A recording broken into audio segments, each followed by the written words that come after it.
ഗിരീഷ് എന്ന് പറഞ്ഞൊരാൾ മരണപ്പെട്ടു. എസെൻസിലൊക്കെ ഉണ്ടാകുന്ന ആളാണ്. എസെൻസ് ഗ്ലോബൽ കമ്മ്യൂണിറ്റിയിലൊക്കെ ഉണ്ടെന്ന് തോന്നുന്നു. അപ്പോൾ ഇതിലുള്ള കുറേ പേര് പോസ്റ്റ് ഇട്ടു, ഇത് മരണം സൂയിസൈഡാണ്. അപ്പോൾ കമൻസ് വരുന്നത് എന്താണ്, നാച്ചുറൽ സെലക്ഷൻ അല്ലെങ്കിൽ സൂയിസൈഡ് ചെയ്യുന്ന യുക്തിവാദിയെ പറ്റിയും അങ്ങനെ ഇങ്ങനെയൊക്കെ.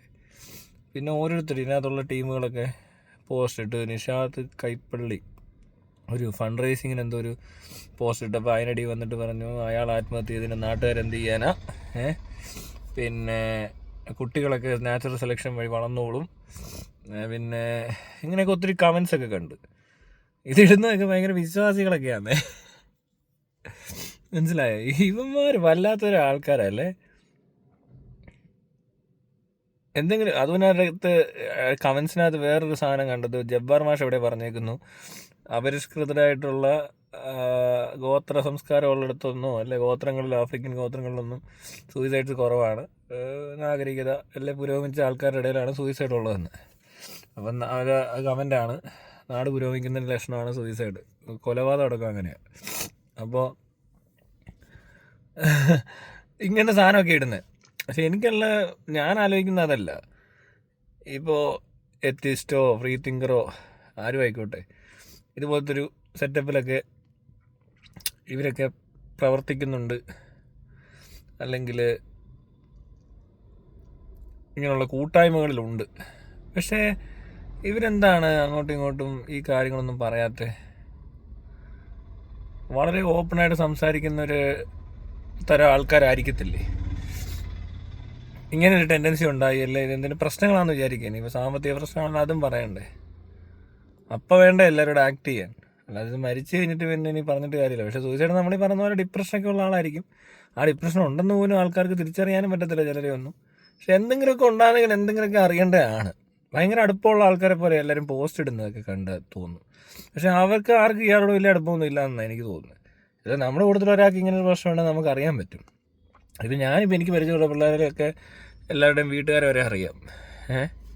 അവരെന്തെങ്കിലും ഉണ്ടെങ്കിൽ പറയാറുണ്ട്. പലർക്കും മാനസിക പ്രശ്നമുള്ളവരുണ്ട്. അപ്പോൾ നമ്മൾ അറിഞ്ഞിരിക്കും. എന്തെങ്കിലും കുഴപ്പമുണ്ടെന്ന് തോന്നിയാൽ ചിലപ്പോൾ വിളിക്കാൻ വരെ ഫ്രീഡം ഉണ്ട്. പലരും വിളിച്ച് സംസാരിക്കും. അപ്പോൾ ഒരുപാട് സമയം പോകും അങ്ങനെയൊക്കെ. ഞാൻ വലിയ മറ്റവനൊന്നും അല്ല, അത്ര ഫ്രീ ആയിട്ട് തിങ്ക് ചെയ്യുന്ന ഫ്രീ തിങ്കറാ.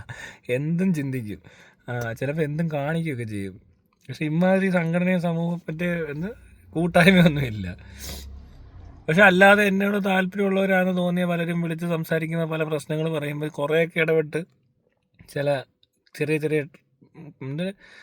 ടെക്നിക്കും പൊടിക്കൈകളും ഒക്കെ പറയാനൊക്കെ പറ്റിയിട്ടുണ്ട്. ചിലർക്ക് ഗുണം ചെയ്യും, ചിലർക്ക് ശരിയാകും, ചിലർക്ക് ശരിയാകത്തില്ല. പക്ഷെ എന്താണെങ്കിലും നമ്മൾ ശ്രമിക്കും. പിന്നെ ചിലർക്ക് സൈക്കാട്രിക് ട്രീറ്റ്മെൻറ്റാണ് ആവശ്യമെങ്കിൽ അവരതിനനുസരിച്ച് അങ്ങോട്ട് ഗൈഡ് ചെയ്യും. അങ്ങനെയൊക്കെ ചെയ്തിട്ടുണ്ട്, കുറേ ഉണ്ട് അങ്ങനത്തെ. ഇത് പറയാൻ പറ്റിയില്ലെന്നുള്ളതാണ് പലരോടും. എനിക്കറിയത്തില്ല ഇയാൾ ആരോടെ ഇപ്പോൾ സംസാരിച്ചുകൊണ്ടിരുന്നത്, ഇയാൾ ആരോടെ ഇടപെട്ടുകൊണ്ടിരുന്നത്. ഭയങ്കര ഫ്രണ്ട്സൊക്കെ ഉണ്ടാകുന്ന പോലെ തോന്നുന്നു മരിച്ചു കഴിഞ്ഞപ്പോൾ. ഇപ്പം ഞാനിപ്പോൾ അവിടെ ഉണ്ടെങ്കിൽ ഞാൻ പറയാം അയാൾക്ക് സൂയിസൈഡ് ടെൻഡൻസി ഉണ്ടാകുന്ന ആൾ എന്നോട് പറഞ്ഞിട്ടുണ്ടെന്ന് പറഞ്ഞു. അതെങ്കിലും പറയണം. ഇവർക്ക് അറിയത്തില്ല, വലിയ കൂട്ടുകാരാ, ഒന്നിച്ച് നടക്കുവാന്ന്. കുറേ ഫോട്ടോസൊക്കെ എടുത്ത് തള്ളുന്നുണ്ട്, കൂടെ നിന്ന് എടുത്ത ഫോട്ടോ. പക്ഷെ ആർക്കും അറിയത്തില്ല എന്താ പ്രശ്നമെന്ന്. അതുകൊണ്ട് പ്രശ്നങ്ങളൊക്കെ പറ, അതറിയട്ടെ. എന്തുകൊണ്ടാണ് എന്താണെന്ന് പറയാൻ എന്താ ബുദ്ധിമുട്ട്? എന്താ ആരോടും ഒന്നും പറഞ്ഞില്ലേ? അപ്പം നിങ്ങളൊക്കെ എന്ത് കൂട്ടുകാരാ? അങ്ങനെയല്ല, നമ്മളൊരു വേറൊരു ഉദ്ദേശത്തിൽ ജീവിക്കുന്നവരാണോ? അറിയത്തില്ല എനിക്ക്. എങ്ങനെയാണ് ഫ്രീ തിങ്കേഴ്സ് എന്ന് പറയുമ്പോൾ എങ്ങനെയാണെന്ന് അറിയത്തില്ല. എത്തിസ്റ്റ് ഇപ്പോൾ എന്താണെന്ന് എനിക്കറിയത്തില്ല. ഞാൻ എൻ്റെ കാര്യം മാത്രമേ എനിക്കും അറിയത്തുള്ളൂ. ഞാൻ അങ്ങനെ ഗ്രൂപ്പ് ഉണ്ടാക്കിയിട്ടില്ല, വാട്സപ്പ് ഗ്രൂപ്പ് പോലും ഇല്ലാത്ത ഒരാൾ. അപ്പോൾ എനിക്ക് ഗ്രൂപ്പ് പരിപാടി എങ്ങനെയാണെന്ന് എനിക്കറിയത്തില്ല. പിന്നെ ഓരോ ഇൻഡിവിജ്വൽസിനെ മനസ്സിലാവും. നമ്മൾ ഇടപെട്ട് കഴിഞ്ഞാൽ അവർ തുറന്ന് സംസാരിച്ചാൽ പിടി കിട്ടും, അത് ഓർത്തിരിക്കും. പിന്നെ എപ്പോഴെങ്കിലുമൊക്കെ ഒരു അത്യാവശ്യം പറഞ്ഞ് എന്തെങ്കിലുമൊക്കെ വിളിച്ചാലും സംസാരിക്കാനൊക്കെ പറ്റും. പിന്നെ ചെറിയ ചെറിയ കാര്യങ്ങളൊക്കെയാണ് നമ്മളെ കൊണ്ട് പറ്റുന്ന പോലെ എന്തെങ്കിലുമൊക്കെ ചെയ്തും പോവും. അല്ലാതെ ഇത് മരിച്ചു കഴിഞ്ഞിട്ട് ഒരുമാതിരി കളിയൊന്നും കളിക്കാൻ നിൽക്കത്തില്ല. അല്ലേ പറയാൻ വരത്തില്ല, അല്ലെ മിണ്ടാൻ വരത്തില്ല, ഫോട്ടോ ഒന്നും ഇടാൻ പോകുന്നില്ല. കഴിഞ്ഞിടയ്ക്ക് അബു അരീക്കോട് എന്തിനാ മരിച്ചെന്നൊരു പിടിയല്ലേ. ഞാൻ ഫ്രണ്ടാന്ന്, പക്ഷേ ആൾ അങ്ങനെ ഞങ്ങൾ വിളിയും പറച്ചിലൊന്നുമില്ല. എനിക്ക് ആളെ അറിയാവുന്നേ ഉള്ളൂ. സംസാരിച്ചിട്ടുണ്ട് 1-2 പ്രാവശ്യം. അതെന്നാ കൊറോണ ടൈമിൽ എങ്ങാണ്ട് സംസാരിച്ചിട്ടുണ്ട്. പിന്നെ കാണുന്ന കല്യാണം കഴിക്കുന്നതെന്ന് അറിയുന്നുണ്ട്, പിന്നെ സൂയിസൈഡാണ് കഴിക്കുന്നത്.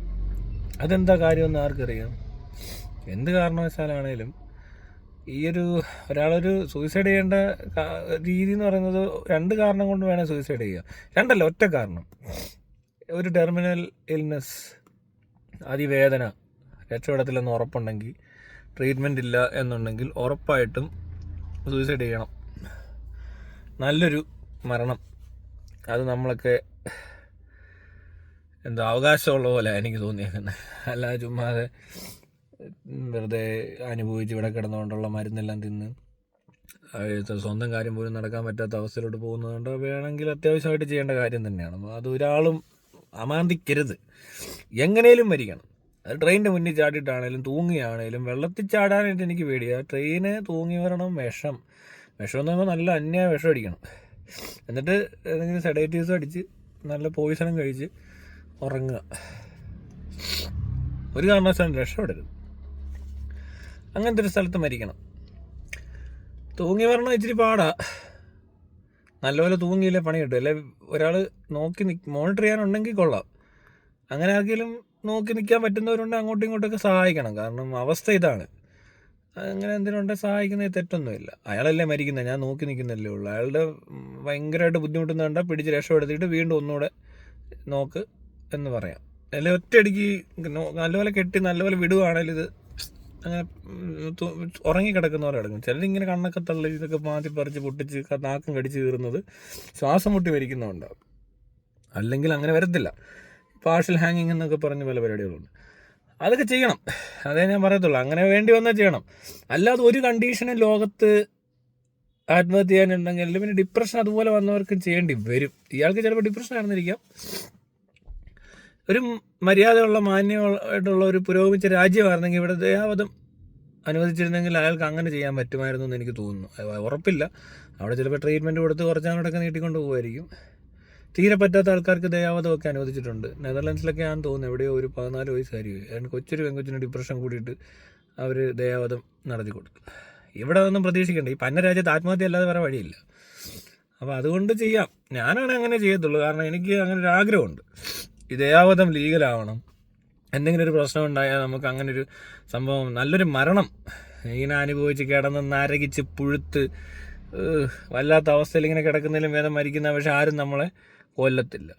അപ്പോൾ അത്രയും പന്ന ഒരു രാജ്യത്ത് ജനിച്ചു പോയതിൻ്റെ ബുദ്ധിമുട്ടേ ഉള്ളൂ. വെറും പന്ന രാജ്യം, ഇതുപോലെ നശിച്ച രാജ്യത്ത് ജീവിച്ച് കഴിഞ്ഞാൽ ചിലപ്പോൾ ആത്മഹത്യ ചെയ്യേണ്ടി വരും. അതിന് എത്തിസ്റ്റെന്നോ ഭക്തനെന്നോ തീവ്രവാദിയെന്നോ ഒന്നും വ്യത്യാസമൊന്നും ഇല്ല. അത് ഈ പന്ന രാജ്യമായതുകൊണ്ട് വേറെ വഴിയില്ലാത്തതുകൊണ്ട് പറ്റിയതാണ്.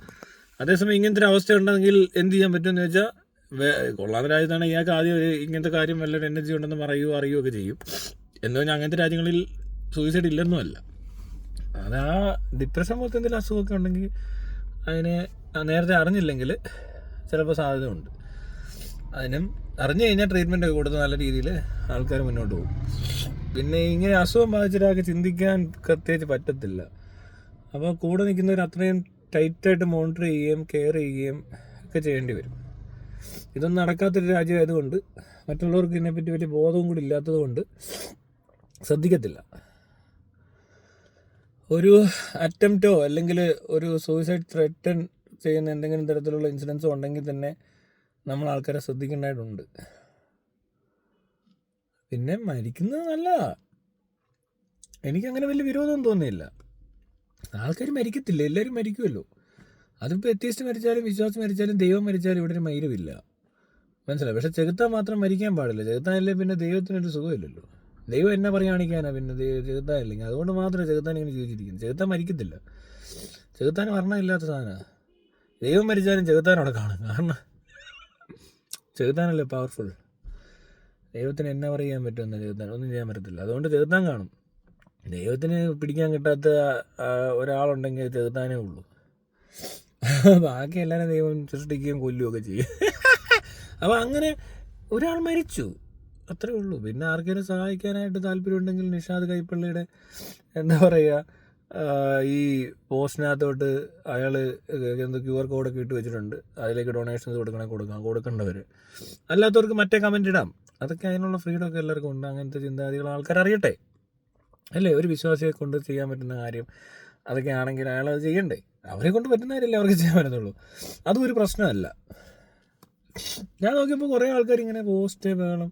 എനിക്ക് ഇയാളെ അറിയത്തില്ല കേട്ടോ, ഉള്ള കാര്യം പറഞ്ഞു. എനിക്ക് പരിചയം ഉണ്ടോ എന്ന് പോലും അറിയത്തില്ല. ഞാനിങ്ങനെ ഓർമ്മ കുറവുള്ളതുകൊണ്ടുള്ളൊരു പ്രശ്നമുണ്ട്. കണ്ടിട്ടുണ്ടോ മിണ്ടിയിട്ടുണ്ടോ എന്നൊന്നും അറിയത്തില്ല. എനിക്ക് തോന്നുന്നില്ല അങ്ങനെ സംസാരിച്ചിട്ടുണ്ടെന്ന്. സംസാരിച്ചിട്ടുണ്ടെങ്കിൽ അങ്ങനെ അങ്ങ് മറക്കത്തൊന്നുമില്ല. പക്ഷെ എന്നാലും കഴിഞ്ഞ അസൻസിൻ്റെ പരിപാടിക്ക് പോയപ്പോൾ കണ്ടിട്ടുണ്ടോ, അല്ലെങ്കിൽ വഴിയിൽ എവിടെയും വെച്ച് കണ്ടിട്ടുണ്ടോ എന്ന് എനിക്കറിയില്ല. വീഡിയോ കണ്ടിട്ടുണ്ടോ അതും അറിയത്തില്ല. പക്ഷേ ഇവരുടെയൊക്കെ പോസ്റ്റുകളിൽ ഇവരടുത്ത സുഹൃത്തുക്കളെ പോലെ തോന്നി. അതുകൊണ്ടാണ് പറഞ്ഞത്. അങ്ങനെ ഉള്ള സുഹൃത്തുക്കളാണോ നിങ്ങളൊക്കെ? എനിക്കറിയത്തില്ല. എന്താണെങ്കിലും ഞാനീ പറഞ്ഞ പോലെ മരിക്കാൻ ഇത്രയൊക്കെ ഉള്ളൂ കാരണങ്ങൾ. ഈ പറഞ്ഞ പോലെ വണ്ടി ഇടിച്ച് മരിക്കും, അല്ല ചിലപ്പോൾ വല്ല പനി വന്ന് മരിക്കും, അല്ലെങ്കിൽ ക്യാൻസർ തന്നെ വന്ന് മരിക്കണമെന്ന് നിർബന്ധമൊന്നുമില്ല. ചിലപ്പോൾ ചുമ്മാ ഒന്ന് വെള്ളയ്ക്കാതെ തല വീണ് മരിച്ചെന്നിരിക്കും, ഷോക്ക് അടിച്ച് മരിക്കാം, എന്തൊക്കെ ചെയ്ത് മരിക്കാം. മരിക്കാൻ ഓരോരുത്തർക്കും ഓരോ കാരണങ്ങൾ, അത്രേ ഉള്ളൂ. ആരും എത്ര നാൾ ജീവിച്ചിരിക്കുമെന്നോ നാളെ ഞാനുണ്ടോ നീ ഉണ്ടോ എന്നൊന്നും അറിയത്തൊന്നുമില്ല. അതുകൊണ്ട് മരണം അങ്ങനെ വലിയൊരു സംഭവമാക്കാനൊന്നും ഉള്ളതില്ല. പക്ഷേ ഈ ജീവിച്ചിരുന്ന സമയത്തും ഈ മരണത്തിന് തൊട്ട് മുമ്പും കുറച്ച് 5 മിനിറ്റ് മുമ്പ് എന്നൊക്കെ പറഞ്ഞ കുറച്ച് സമയങ്ങളിലൊക്കെ എന്തെങ്കിലുമൊക്കെ ചെയ്യാനുണ്ടോ? അയാൾ ആരോഗ്യവാനായിരുന്നു എന്നാണ് മനസ്സിലാക്കുന്നത്. ഫിസിക്കലി പുള്ളി ഫിറ്റാണ്, മെൻ്റലി അത്ര ഫിറ്റ് ആയിരിക്കത്തില്ല, അല്ലെങ്കിൽ ആത്മഹത്യ ചെയ്യത്തില്ല. ഫിസിക്കലി അത്രയ്ക്ക് അങ്ങോട്ട് ഞാൻ പറഞ്ഞ പോലത്തെ ഒരു കണ്ടീഷൻ ഉണ്ടെങ്കിൽ, എന്താ പറയുക, ടെർമിനൽ ഒരു ഇൽനെസ്സും വിത്ത് സിവിയർ പെയിൻ ഇൻക്യൂറബിൾ എന്ന് പറഞ്ഞാൽ അങ്ങനത്തെ കണ്ടീഷൻ വല്ലതുമാണോ എന്ന് എനിക്കറിയത്തില്ല. പിന്നെ ഹെവി ഡിപ്രഷനുള്ള ആൾക്കാർക്ക് ഇത് ചെയ്യാം. അങ്ങനെ ചെയ്തിട്ടുണ്ടെങ്കിൽ അതിനകത്ത് അത്ഭുതപ്പെടാനൊന്നുമില്ല. ഇവിടെ അത്രയൊക്കെ പറ്റത്തുള്ളൂ. പിന്നെ അത് ചെയ്തത് നന്നായി.